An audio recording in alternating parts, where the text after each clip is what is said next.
So basically we are exploring how do we come from this, that our friends in Mali produce, to this, that our friends in Paris, in La Poste, buy under fair conditions. I was asked to talk about the cotton journey, just to set the scene, but from farmer to the goods we procure. It looks something like this. I'm going to come back to that one. We plant the cotton, we pick it. I think there's a little more than just planting and picking. Just to be really clear, this is the stage the fair trade standard applies to. The fair trade standard is for the growing of the cotton and the price for cotton when it leaves the fields. And I think that's quite clear, quite important to understand. The cotton gets ginned, the seeds taken out, spun, knitted or woven. I'm simplifying the chain a little bit. Dyed, so cut, one way around. Printed, those of you that have things printed, this is one way of printing on it. Embroidered, and finally can become a product. And for all those processes, that's not where the fair trade cotton standard applies. However, it is where the standard to trade in fair trade cotton applies. And that's the same for trading in any fair trade product. It has to be a transparent and open supply chain so people can see the flow of goods and the flow of money. People and Planet is preliminarily a network of student groups in universities across the UK.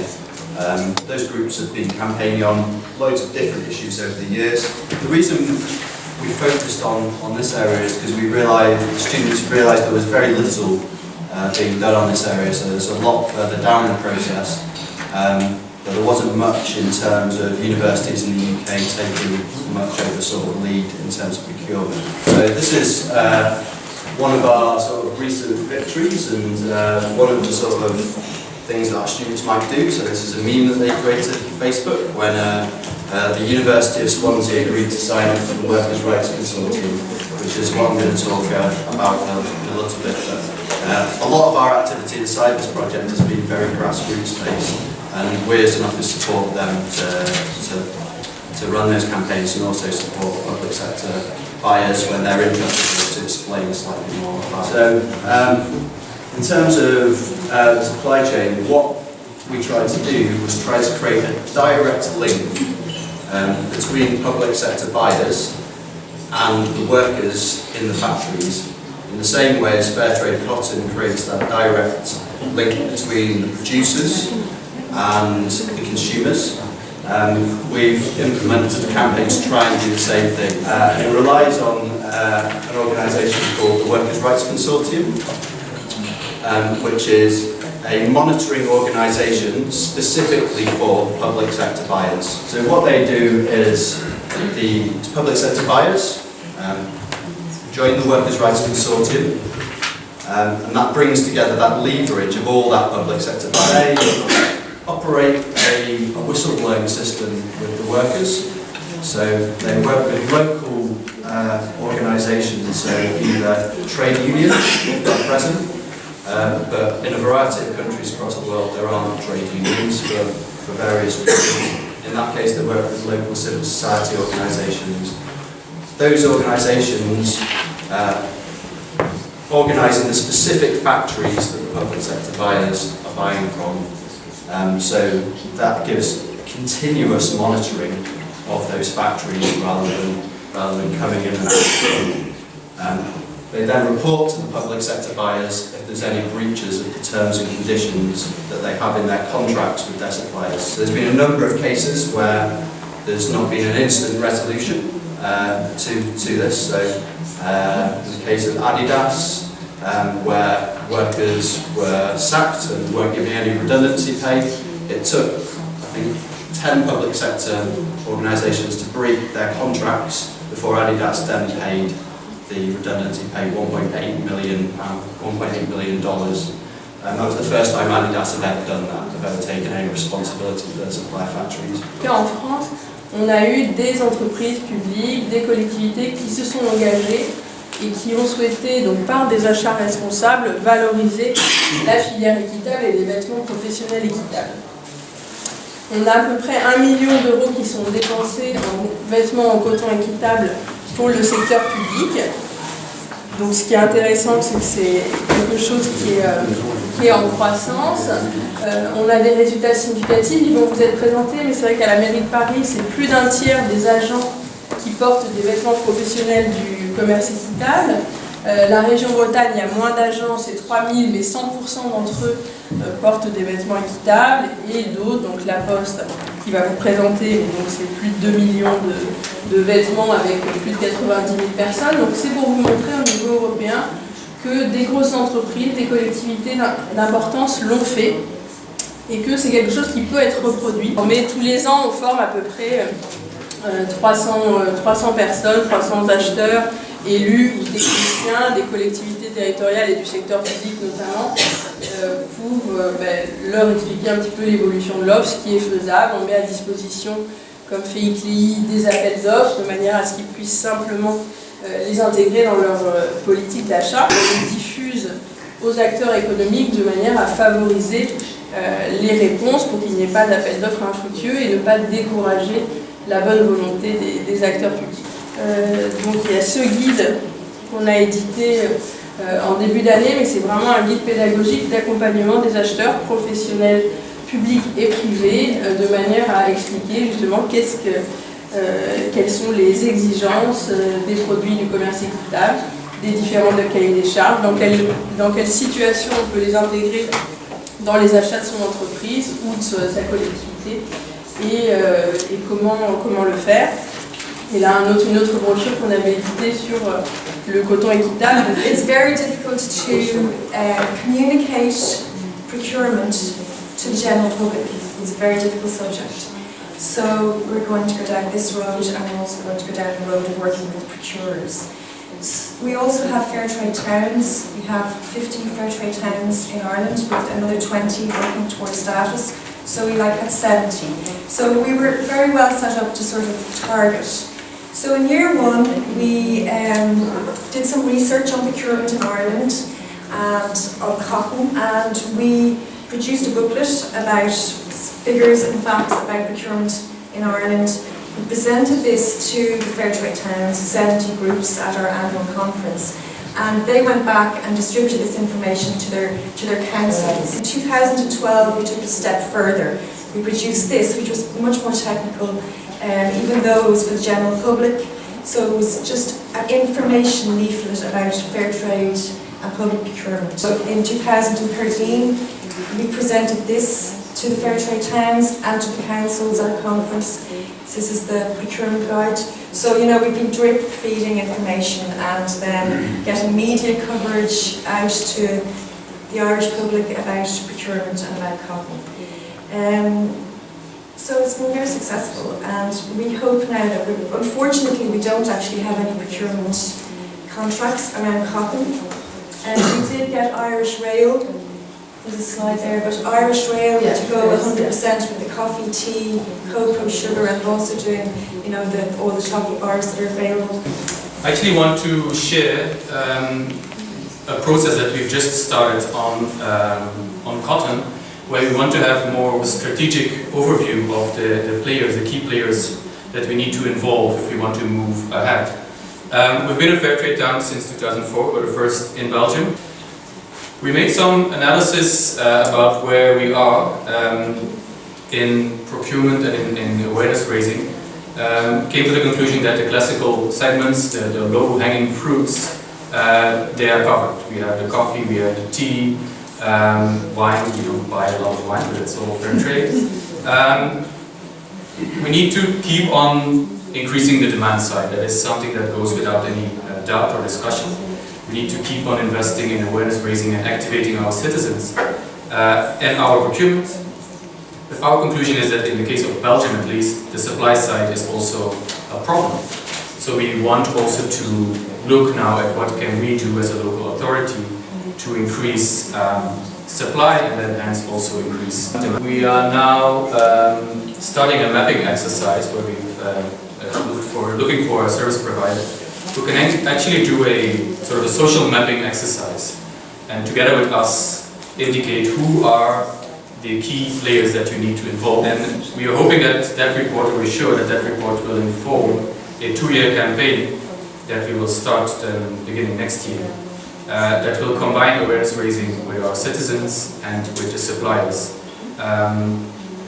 We are now thinking that the best way to do that would be an open network approach where we have the multi-stakeholder meetings so that we can build the support base for that. And what we actually want to know is where in that long supply chain is it most relevant for a local authority as ourselves to interfere or to develop maybe projects. La municipalité nous a demandé de préparer, enfin la ville de Paris nous a demandé de préparer l'agenda 21 et on avait présenté en fait ce projet-là, on s'est dit tiens, pourquoi pas ne pas allier les amis de la ville de Paris en coton équitable.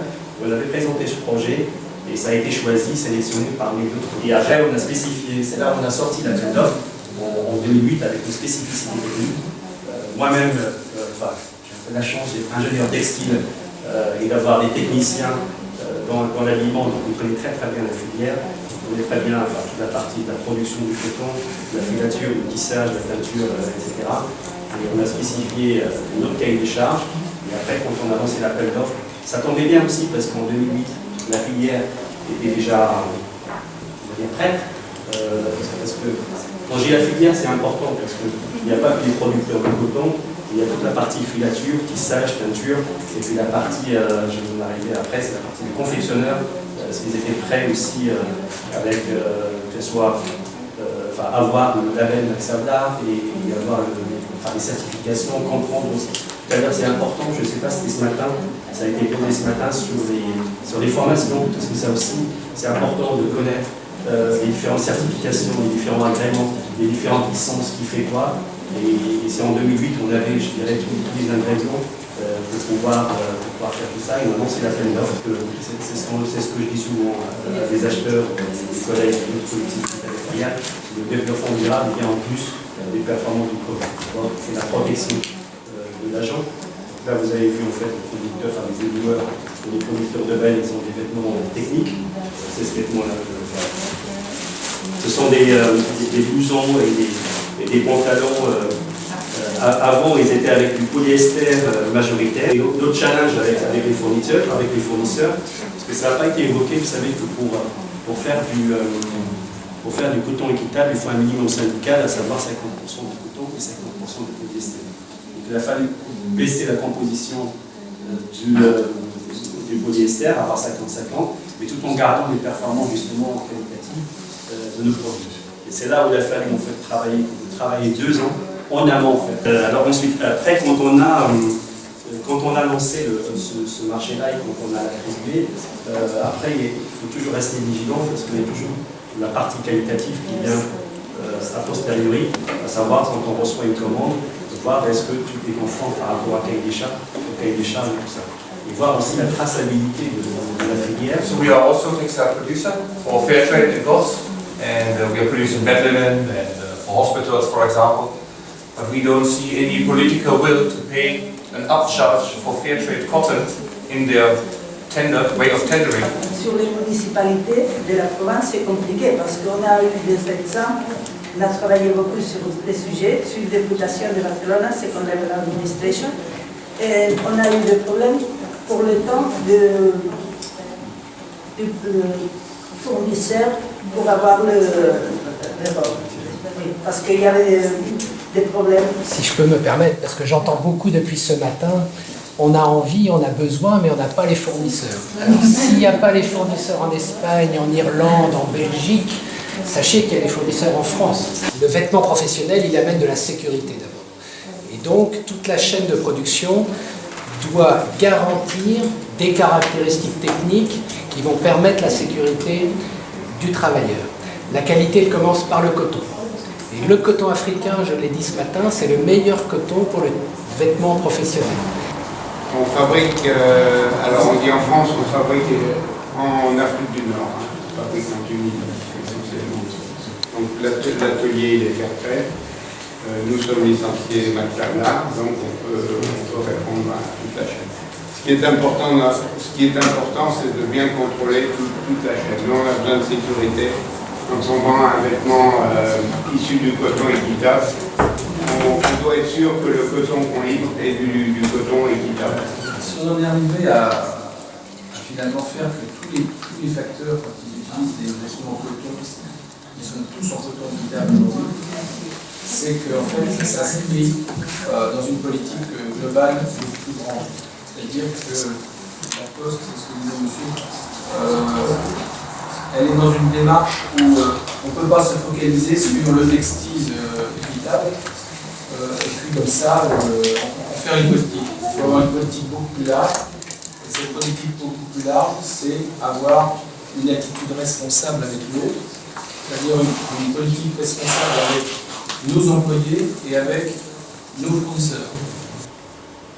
Pour nous, cette visite est plus qu'un symbole. Un symbole de partenariat gagnant-gagnant, puisque par l'effet, ça traduisait déjà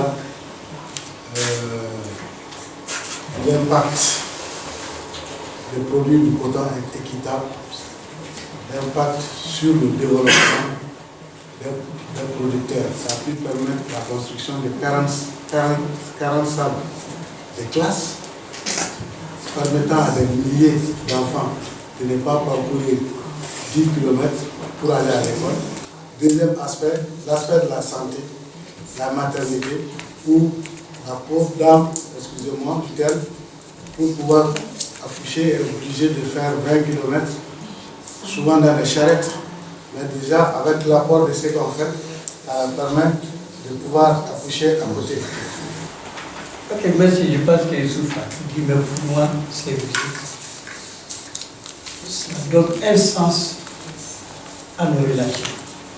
Les relations entre les producteurs aussi là-bas, et vous qui êtes là-bas, qui avez les moyens de faire des commandes, de consommer ce que nous mettons. Ça donne un sens, parce que ceux qui ont fait le déplacement, qui sont partis voir chez nous, comment ça se passe, je pense que tous ceux-ci se sont beaucoup plus engagés que ceux pour qui ça reste tout juste une idée. Donc c'est très important d'aller voir. There's a lot of good practice going on, and it's great to hear the good practice today, so well done, thank you. I think if I look at my own area in terms of the local contracts and supplies group representing 33 London boroughs and 33 local authorities, the challenge has been that if we start forecasting towards 2016, our budgets will be 50% of what it was in 2010. We still have the same demands on requirements and still the same needs to meet, so price has become a huge factor for us.